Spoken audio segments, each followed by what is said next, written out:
Hi, I'm Bob Carroll, your host today for Union Free Words of Wisdom and the Executive Vice President at Permanent Solutions Labor Consultants. And I got some news. We're going to change our name. This is the last episode of Union Free Words of Wisdom.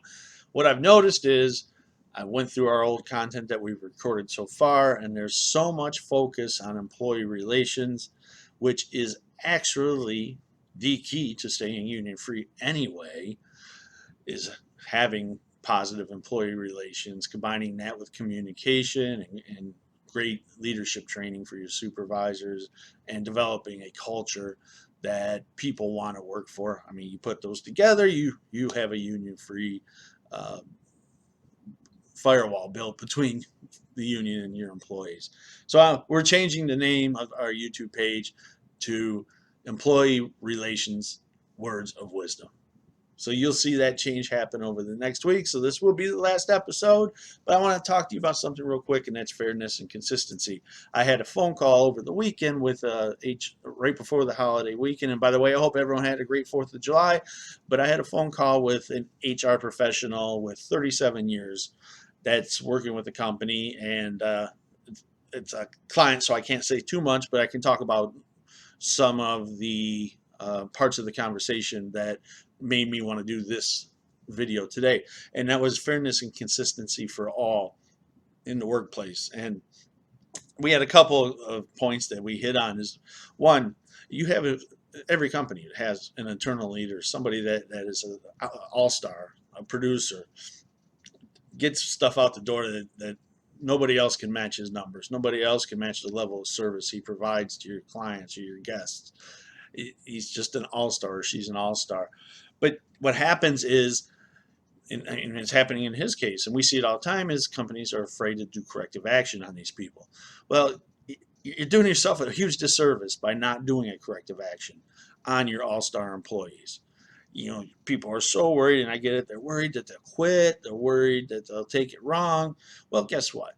If they are a true leader and they are truly embedded into or bought into your company, and they are truly someone that you could potentially see moving up the ranks into your company and to maybe someday sitting at the executive level, because if you're promoting from within, um, those kind of moments where you can take corrective action on your highest performers are the best thing you can do. It's the most deadly thing that you can do if you don't do it, because all the other employees are watching, and you have employees that are low performers that you probably have no problem with working out of your system. You have the employees that come in, do exactly what they're expected to do.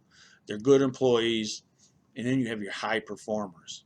Well, those ones that come in and do exactly what they're expected to do, they're looking at these high performers. They're watching them. A lot of them want to learn the skills. They want to learn how they do what they do so well. And when you bring one of them in for corrective action, that should be taken as a moment where that employee learns something to be better, something that will make him a better employee in the future and mold him more towards being ready to be promoted to a supervisor. See, if I was a supervisor, I would train every single one of my employees to replace me, because either one day I'm going to get hit by a bus or I'm going to get promoted. And if I get promoted, I want people working under me that know how to communicate, they know the handbook in and out, and they know how to treat people. That will give me the assurity that I have people that are going to make me shine, so I have another opportunity to move up in the company at a later date, and I can bring those people up with me. That's exactly how I look at things. Unfortunately, a lot of people don't see it that way.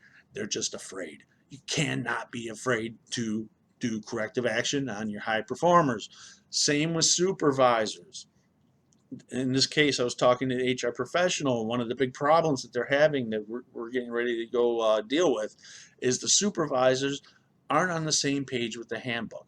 They don't understand the interpretations of the handbook. Your handbook has to be written so that everybody has a very clear, unambiguous view of what is expected to be followed, so that they can follow it exactly the same as supervisors on day shift, night shift, afternoons, one part of the plant or another. Everyone's going to be treated the same. And if you do have that handbook and the provisions aren't in there that you're going to follow, change it. Make it a handbook that you're willing to follow. You don't have to put a provision in it just because everybody else is. You have your own DNA, write it to meet your DNA, and make sure that everything that goes in it is something that the top person all the way down to the last person hired is expected to follow. That's very, very important. If everyone is being treated equally and fairly, you are one step closer to being union free. But more importantly, you are building an environment that people want to work in.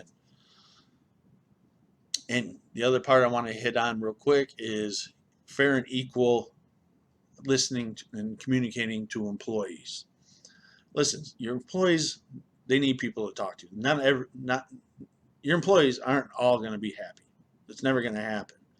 But if you're out talking to your employees and you're talking to all of your employees, you'll know the issues on the ground.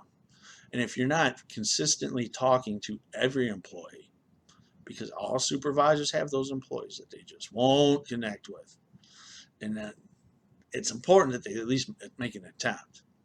Connect with the employees, talk to them, because those connections are also a way to build morale. And those connections can bring ideas to your company that could potentially make you millions of dollars. I've been with jobs where employees had the answers and the company just refused to listen to employees. In fact, they had so many problems that they would put their head in the sand and look for answers from a leadership team, a supervisory team who's been trying the same thing over and over again to fix certain issues. And in the end, a majority of the time, the employees had the answer the whole time.